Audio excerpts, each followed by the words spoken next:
बिस्मिल्लाहिर्रहमानिर्रहीम, अस्सलाम वालेकुम। मैं हूं मखदूम शहाबुद्दीन। 2 नवंबर 2025 इतवार का दिन।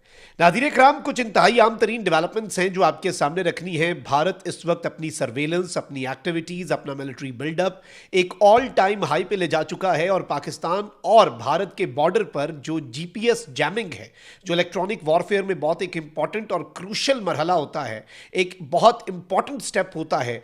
GPS जैमिंग जो है वो भी इस वक्त ऑल टाइम हाई पे चली गई है और ये इंतहाई तशवीशनाक है, जिससे ये बात सामने आती है कि बहुत कुछ जो है वो होने जा रहा है। इसी दौरान पाकिस्तान ने 3 बड़े सरप्राइज जो है वो इंडिया को दिए। मैं स्पेसिफिकेशंस और इंडिया की एयरफोर्स और इंडिया की नेवी के लिए किस तरह से ये एक डरावना ख्वाब पाकिस्तान की ये 3 बड़ी डेवलपमेंट्स बनने जा रही हैं।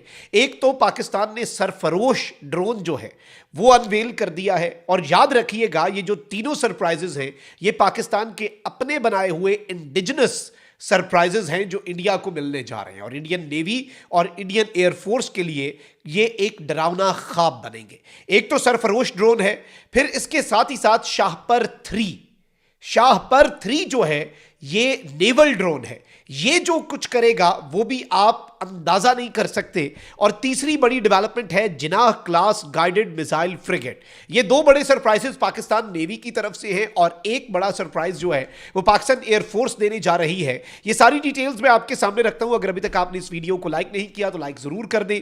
कमेंट सेक्शन में पाकिस्तान जिंदाबाद का नारा जरूर लिखें। और जिन लोगों ने चैनल को सब्सक्राइब नहीं किया उनसे मेरी ये दरखास्त है कि चैनल को लाजमी सब्सक्राइब कर लें।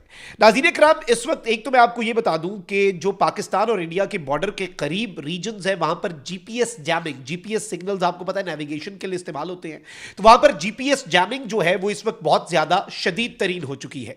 डिफेंस एनालिस्ट्स का यह मानना है कि इससे पहले इस लेवल की जो GPS जैमिंग है वो मिडिल ईस्ट के अंदर देखी गई थी जब इसराइल ने ईरान पर हमला किया था। यानी इसराइल के ईरान पर हमले से पहले इस लेवल की GPS जैमिंग थी जो इस वक्त पाकिस्तान और इंडिया के बॉर्डर के करीब रीजन्स में देखी जा रही है। मतलब इस वक्त एयर एक्टिविटी बढ़ चुकी है, इलेक्ट्रॉनिक वॉरफेयर सिस्टम्स जो हैं वो सारे मुल्क एक्टिवेट कर चुके हैं। और इस वक्त इंपॉर्टेंट और तशवीशनाक चीज ये है कि 2 न्यूक्लियर पावर्स आमने सामने हैं। पाकिस्तान एग्रेशन नहीं चाहता लेकिन इंडिया एग्रेशन चाहता है। पाकिस्तान बस इंडिया को एक सूटेबल जवाब जो है इंडिया के एग्रेशन का वो देने के लिए अपनी तैयारी कर रहा है। जो नोटम्स हैं आज से जो शुरू हो रहा है 2, 3 और 4 बेसिकली नवंबर का पाकिस्तान का जो नोटम है वो इंडिया के नोटम के साथ भी ओवरलैप कर रहा है, क्योंकि इंडिया ने अपने नोटम में पाकिस्तान के एक्सक्लूसिव इकोनॉमिक जोन को शामिल किया। तो पाकिस्तान ने इंडिया के हवाले से जो नोटम जारी किया उसमें इंडिया के एक्सक्लूसिव इकोनॉमिक जोन को पाकिस्तान नेवी ने शामिल कर दिया। तो अब नोटम के अंदर जो दोनों मुल्कों के दरमियान नोटम्स हैं, अपने अपने इंडिविजुअल नोटम्स हैं, उनमें एक एरिया ओवरलैप भी हो रहा है, which is also very alarming. और इस वक्त टेरेबल GPS जैमिंग है नाज़रीन इकराम बॉर्डर एरियाज के अंदर, और ये क्वाइट एक्स्ट्रा ऑर्डिनरी समझी जा रही है। बट दिस इज नॉट जो हमने आज के इस व्लॉग में डिस्कस करना है। सबसे पहले तो नाज़रीन इकराम मैं आपको यह बता दूं कि पाकिस्तान जो है वो सरफरोश कामिकाजी ड्रोन्स जो है, कामिकाजी ड्रोन्स आपको पता है खुदकुश ड्रोन्स होते हैं। इन ड्रोन्स का काम वापस आना नहीं होता, इनका काम होता है जाओ और जाकर तबाही फेरो और वहीं पर तबाह हो जाओ। और इसीलिए इस ड्रोन का नाम जो है वो पाकिस्तान ने सरफरोश रखा है। By the way, Pakistan already has Bayraktar TB2 drones, Turkey के अकिंची ड्रोन्स, और टर्की की पूरी जो ड्रोन टेक्नोलॉजी है जो दुनिया में नंबर 1 है वो पाकिस्तान के डिस्पोजल पे है। इसके साथ साथ पाकिस्तान अपना काम जो है वो भी जारी रखे हुए है और इंडिजिनस जो अपने मॉडल्स हैं पाकिस्तान वो भी इस मरतबा भारत के खिलाफ इस्तेमाल करेगा, जिसमें जो पाकिस्तान की SPD है, स्ट्रेटेजिक प्लान्स डिवीजन, उसने नाज़रीन इकराम ये कामिकाजी ड्रोन जो है ये तैयार किया है जो कि 120 मिनट तक फ्लाई कर सकता है। 50 किलोग्राम का वॉरहेड जो है वो 1000 किलोमीटर तक लेके जा सकता है।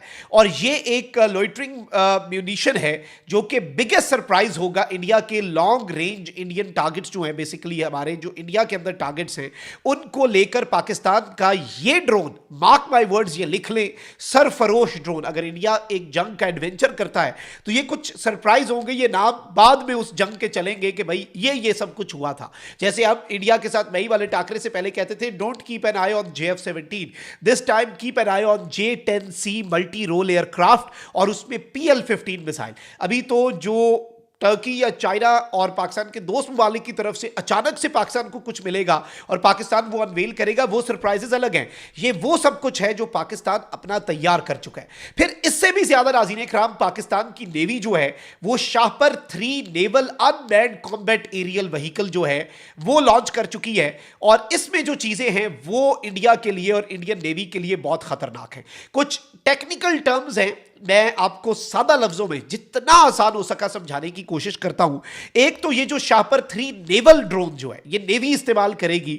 बेसिकली इसमें एक तो एंटी शिप मिसाइल्स हैं, यानी ये ड्रोन उड़ेगा और ये इंडिया की जो नेवल वेसल्स हैं, जो इंडिया की शिप्स हैं, उनके ऊपर जो मिसाइल्स मारने हैं, जो एयर टू सरफेस, जो फिर ऑब्वियसली शिप तक जाता है। फिर इसके साथ साथ टॉर्पीडोज।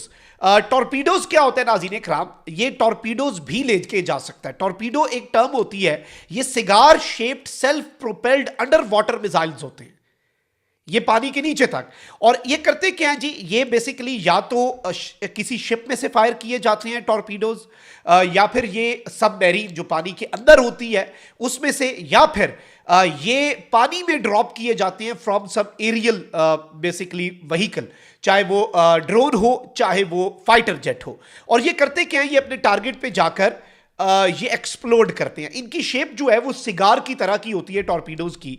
और ये जो पाकिस्तान का शाहपर 3 है, नेवल कॉम्बैट व्हीकल है, नेवल ड्रोन है, ये बेसिकली एंटी शिप मिसाइल्स को लेकर जा सकता है, टॉर्पीडोज को लेकर जा सकता है, और सोनू बॉय डिस्पेंसर्स जो हैं वो भी। अब ये क्या होता है नाज़रीन इकराम, सोनू बॉय जो है वो एक एक्सपेंडेबल सोनार डिवाइस है जो एयरक्राफ्ट या शिप से एंटी सबमरीन वॉरफेयर के लिए इस्तेमाल होती है। ASW एंटी सबमरीन वॉरफेयर में ये इस्तेमाल होती है। तो ये जो हमारा ड्रोन है ये इसे भी कैरी कर सकता है। और इसके अंदर एडवांस मैरीटाइम रडार्स जो हैं वो लगाए गए हैं। ये सरफेस और सब सरफेस थ्रेट्स को बाज़ाब्ता तौर पर हिट कर सकता है। इसकी रेंज है 3000 किलोमीटर और 40 घंटे की एंड्योरेंस है। और ये मैक्सिमम अल्टीट्यूड जो है 41,000 फीट तक जा सकता है। ये इंटरनेशनल स्टैंडर्ड्स पे बहुत बड़ी लिमिट्स हैं।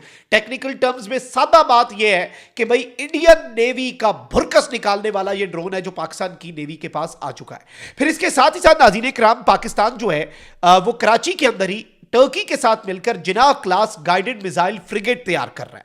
अब ये क्या है, ये नाज़रीन इकराम पाकिस्तान नेवी की फर्स्ट इंडिजिनसली डिजाइन फ्रिगेट है जो कि टर्की के साथ कोलैबोरेशन में बनाई जा रही है, कराची शिप यार्ड के ऊपर ही। और नेवल सेल्फ रिलायंस की तरफ पाकिस्तान बढ़ रहा है नेवी के मैदान में खुद कफील होने के।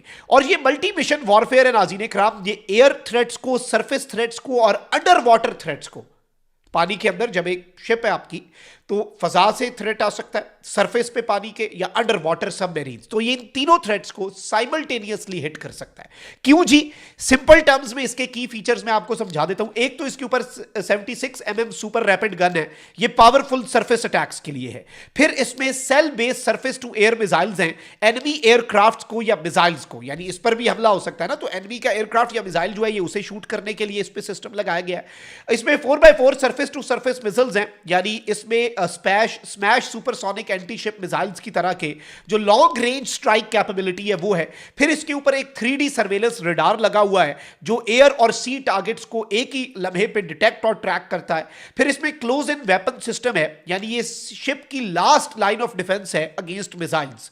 फिर इसमें और बहुत सी डेवलपमेंट्स हैं, बहुत सी ऐसी आपको मैं बता दूं कि इसमें फ्लाइट डेक भी है 10 टन के हेलीकॉप्टर के लिए, और नेवल हेलीकॉप्टर्स फॉर सर्वेलेंस और एंटी सबमरीन मिशंस उन्हें भी ये कैरी कर सकता है। और ये पाकिस्तान की नेवी के मैदान के अंदर एक बहुत बड़ा गेम चेंजर जो है ये होने जा रहा है। ये स्टेल्थ को एनहांस करता है, स्ट्राइक पावर को और सर्वेलेंस रीच जो है इंडियन ओशन में। इसके साथ साथ ये एक बहुत बड़ी डेवलपमेंट है जो कि इंडिया के लिए इंतहाई परेशान कुन है, जो अपना सारे का सारा तकिया जो है वो बेसिकली इस वक्त INS विक्रांत और अपनी नेवी पर करके बैठा है। तो India literally has no idea कि पाकिस्तान नेवी ने इस वक्त क्या कुछ प्लान किया हुआ है उसके लिए। कमेंट सेक्शन में राय का इजहार जरूर करें। अपना बहुत ख्याल रखें। अल्लाह निगहबान। पाकिस्तान जिंदाबाद।